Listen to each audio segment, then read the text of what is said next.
El apartheid de género, dice Amnistía Internacional, debe ser reconocido como crimen de derecho internacional. ¿Qué estamos viendo? A ver, platícanos, ahora sí que ponnos en contexto. Bueno, Lourdes es la que tiene los datos más precisos sobre la situación, pero yo se los voy a decir así como en resumen. Lo que está pasando, ha habido un retroceso gradual de un estado que ya era retrógrada de las mujeres. Correcto. En esta zona del mundo. Ya era complejo, pero estamos viendo cómo se ha ido recrudeciendo la violencia hacia ellas.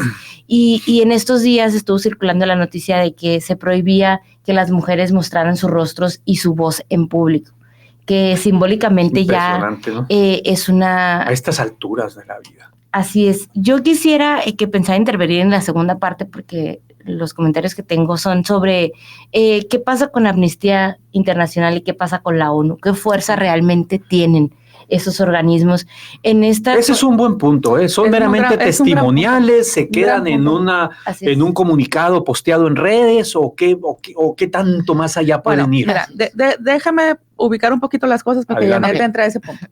¿De qué estamos hablando cuando hablamos del apartheid de género? Nos vamos a ir un poquito para atrás. Y el apartheid viene siendo una segregación de un segmento de la población a la que se le restringen derechos, como ocurrió en Estados Unidos durante mucho tiempo con la población afroamericana, como ocurrió en Sudáfrica, donde Mandela, surge el término del apartheid, sí. Que había una división, blancos para acá, con todos los privilegios, la población de color para acá, muy restringida con sus derechos.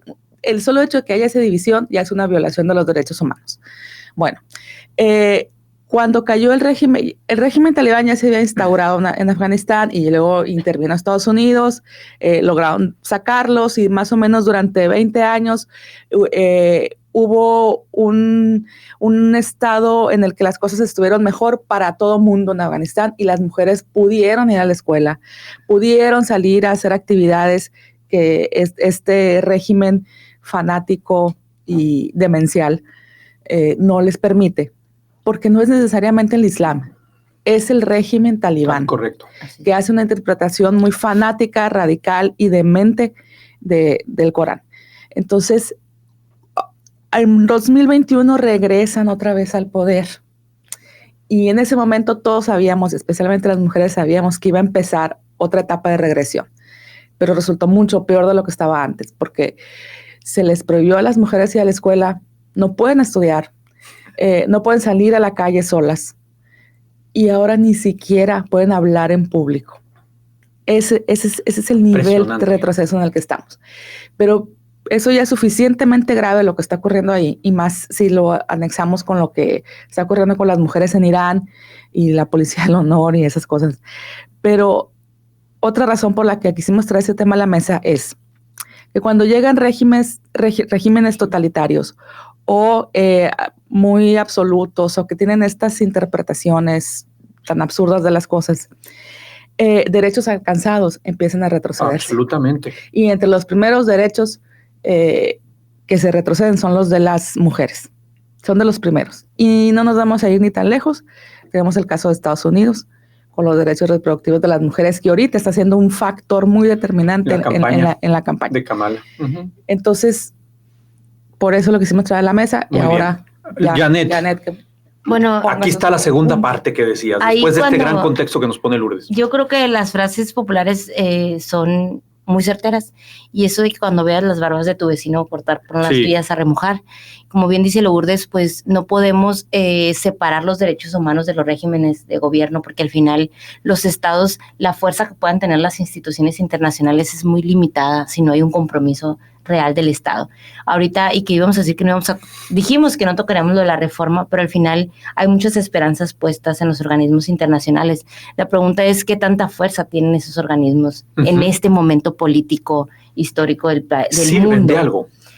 Han servido, la ONU se creó como una organización de naciones para mantener la paz en el mundo. Afganistán fue uno de los primeros socios, digámoslo así, y ha dado paz durante tiempo. No en todo el mundo ha habido, sigue habiendo guerra en diferentes países, pero creo que en este momento en particular vemos riesgo en muchas zonas.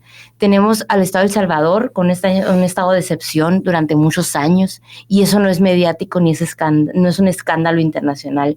Vemos cómo sigue la guerra en una franja todavía muy importante. Vemos cómo Afganistán regresa de una manera muy cruel y ruda contra las mujeres. Entonces yo me preguntaría qué tanta fuerza tienen y qué alcance. Creo que es limitado, creo que es muy discursivo y también es una oportunidad como de evaluar en qué están gastando el recurso, porque si las acciones son poner una postura de que eso está mal, pues yo creo que no cambia. Bueno, pero por ejemplo, organizaciones como Amnistía Internacional, ¿qué más podría hacer? Es una organización de la sociedad civil donde su valor, uno de sus grandes objetivos es eso, es visibilizar, es tratar de hacer público un fenómeno, un problema como es en este caso, que es muy delicado. Sí. Pues, ¿qué más se puede hacer? Que la ONU, es correcto. Porque la ONU son recursos que las naciones exactamente, de los países, es correcto. Y si bien es cierto que tiene una parte humanitaria, que es en la que se desplazan en el mundo para ayudar a las personas que están en medio de estos conflictos, pues creo que ya está siendo muy limitada la acción que tiene sobre los conflictos. O sea, ya no... Está rebasada la ONU ya. Creo que sí, y es que todos los países están librando sus propias guerras de reacomodo del poder. O sea, vivimos en un momento histórico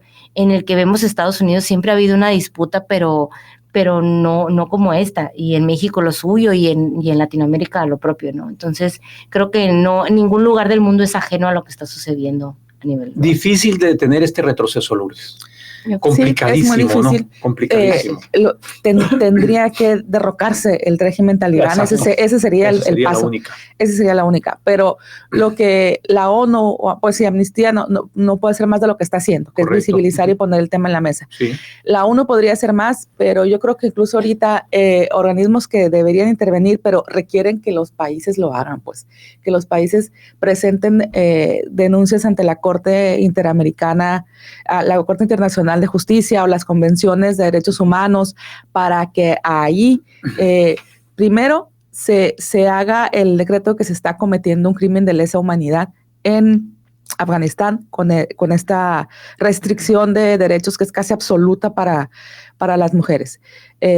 Reconocerlo como un delito de derechos humanos y litigarlo en la corte, como se ha litigado, por ejemplo, ahorita que han salido las órdenes de detención para Vladimir Putin, que está la propuesta para que salga una contra Netanyahu, y que una cosa es otra que se aplica. Netanyahu en Israel, sí. Netanyahu en Israel, y así, pero necesita intervención de los Estados miembros. Sí. Pero y ahí se ven medio lentos, pues. Sí. Pues es que todos traen sus propias, o sea, tienes Argentina, tienes cada uno sus propias dinámicas, pues. Y en un cambio de régimen. Sí. Y dinámicas muy propias regionales, digo, con toda la proporción guardada. Este es el caso de Venezuela, lo comentábamos hace rato, o sea, parecería que la presión al interior de Venezuela, que encabeza María Corina Machado, no va a ser suficiente. Hay una presión internacional a propósito que está jugando un papel importante, a ver si logran hacer que caiga Maduro, cosa que también se ve bastante complicado. Y entre más tiempo pasa, pues estas situaciones, la población se va adaptando porque hay que sobrevivir.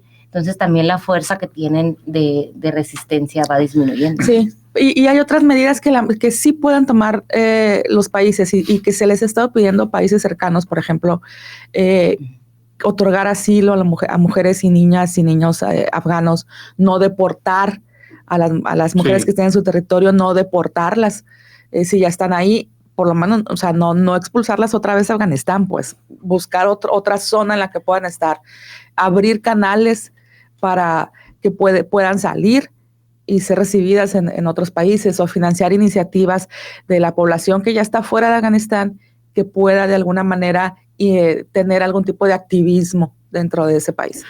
Lourdes, Janet, es un gran tema, es un gran tema. ¿Dónde recomiendan ustedes seguirlo? Porque luego hay cualquier cantidad de información y sobre todo se presta mucho para lo amarillo, pues para el amarillismo. ¿Dónde recomiendan seguir este tipo de notas, de informaciones? En los canales de Amnistía Internacional. Correcto. De la ONU tienen canales en español. Sí. Yo les recomiendo mucho que sigan. En las propias páginas, En las propias páginas, sí. A Malala Yousafzai, no sé cómo se pronuncia su apellido, que es activista pakistaní.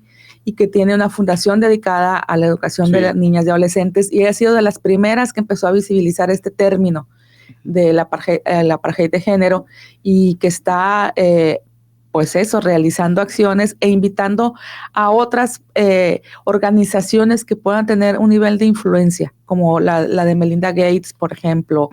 Es ese tipo de organizaciones en las que ella ya tiene influencia y puede sumar a otras. Y está, a través de sus cuentas están dando testimonios. Hay unas activistas afganas que ellas están en inglés o en español o en otros idiomas, están visibilizando también la situación. Bien importante. Janet, un apunte final, ya nos vamos. Espero puntual el otro sábado. Muchas gracias. Gracias. ¿Dónde las seguimos? ¿Dónde las leemos el fin de semana? No estoy publicando Estamos nada. tuiteando muy poco. Están muy en paz, la resistencia. Están en la resistencia. Me gusta el término. En la resistencia. Está suave. Sí. Gracias, Janet. Gracias, Lourdes. Gracias. ¿Nos acompañas el otro sábado? Claro, sí. Bueno, ya está.